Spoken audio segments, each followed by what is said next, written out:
I get to watch my DC Defenders for the second time in 3 weeks go against Mikey Manziel's Vegas Vipers. And in Sunday night primetime, the DC Defenders, obviously 5-0 all time at Audi Field. Don't have to tell you that. This time, with a championship caliber roster assembled by Von Hutchins and co., done a wonderful job getting everybody ready to go here. And I saw a lot of talk on Twitter about the beer snake potentially being banned. Listen, I saw firsthand last week. At the end of the game, cups went flying through the air.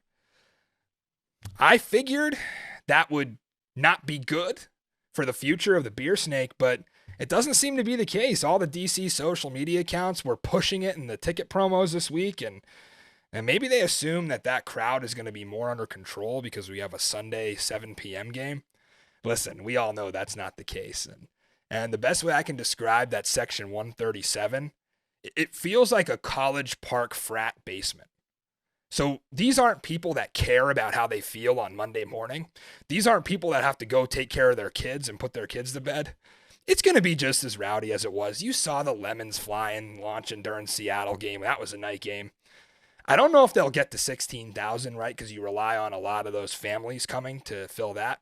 But Section 137 is going to be as lit as ever, and that will be trouble, as it has been for every team for Brett Hundley and the Vegas Vipers. The first wonder of the XFL world is that Section 137 beer snake.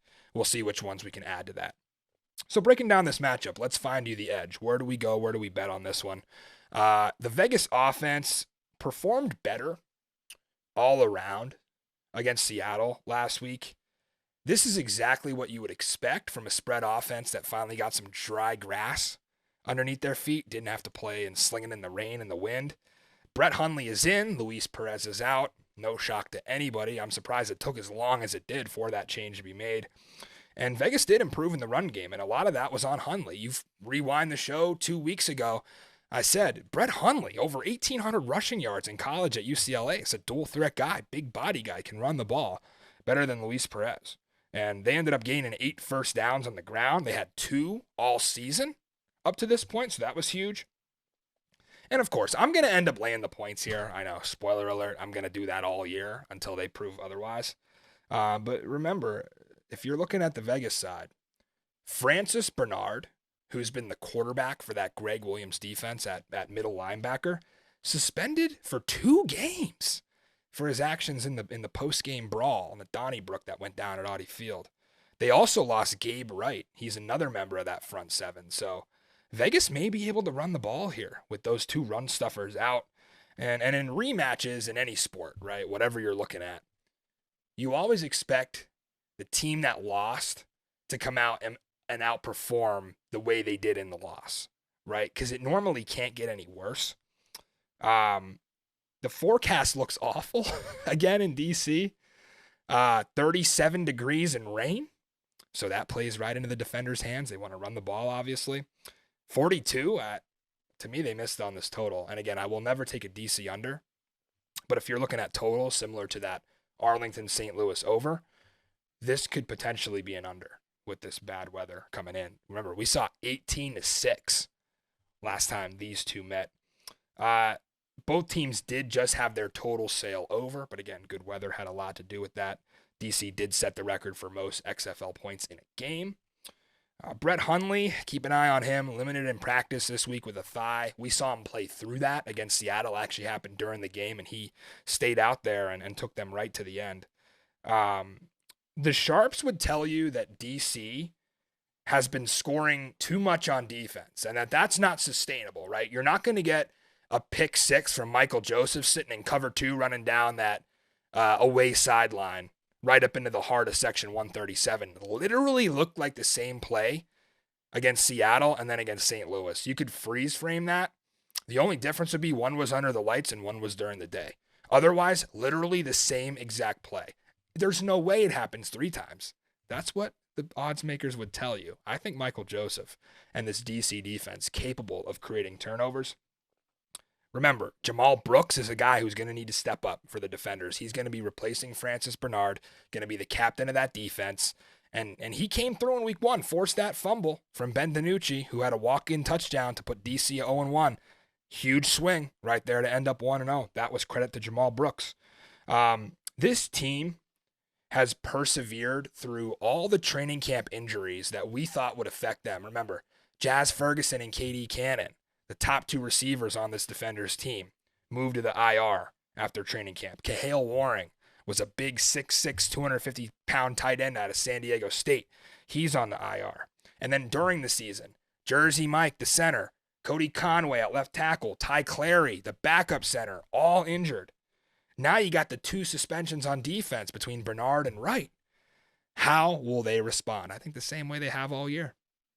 Next man up, Reggie Barlow, BCD. They don't blame, complain, or defend, right? They play ball. That's that Reggie Barlow mentality. Now, we had a question come in from a viewer. I wanted to get to this on Monday, but we waited till today because I think it fit the show more. This is from Riley on Twitter. He asked me, are you taking Jordan Ta'amu or De'Aaron King, given the position the Defenders are in? Do you believe it's not a battle of just who, but when those players take over the offense? It's a great question, Riley, and I think you could look at this from both sides.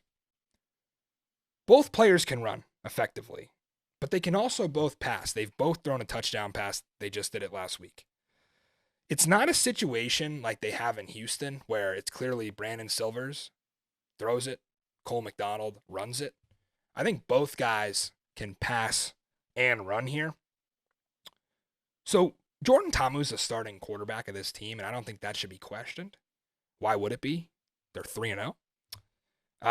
If DC is trailing by a score, I think Jordan Ta'amu needs to be in because you got to throw the ball, right? If DC's up a score, De'Aaron King needs to get in and get his snaps because that's the perfect time to start running the ball. And I talked about, getting conservative like Houston does when you're up a bunch. DC can run it better, so it doesn't matter. They have proven that if they can get up a score and they can get to that pocket in the game where they're going to be running the ball, it's going to be effective. They've outgained the league by over 150 yards on the ground so far. Fred Keiss loves to run it, and you knew this after we talked to him, and he's been coaching 40 years with the same scheme. But I don't think you're going to throw quarterback 2 in there when you're down in a game unless Jordan's injured. So great question, Riley. I know you're a big Defenders fan. Thank you for sending that in. If anybody else has questions like that, hit me up, Matty Fresh TV on Twitter. You can comment on the video as well. We'll try to get to a couple of them a week.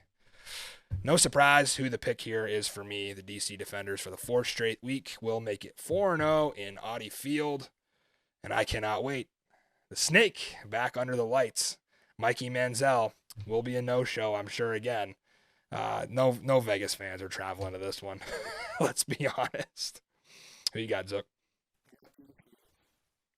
Every time you say that, you're so, irritated. You got to get more excited. This is good football, Zook. Come on. Best team in the league. Nah, he can't get behind it. I would like to see Zook's power poll at one point this year. Who will Zook pick when Houston at 5-0 plays DC at 5-0 on Monday Night Football? March. See, DC could come out and win this game 62-0. You'd still pick Houston. What is it? And what is it about those Vegas Vipers that Mikey Manziel still continues to believe in? What's the punishment this week? We shouldn't give it away.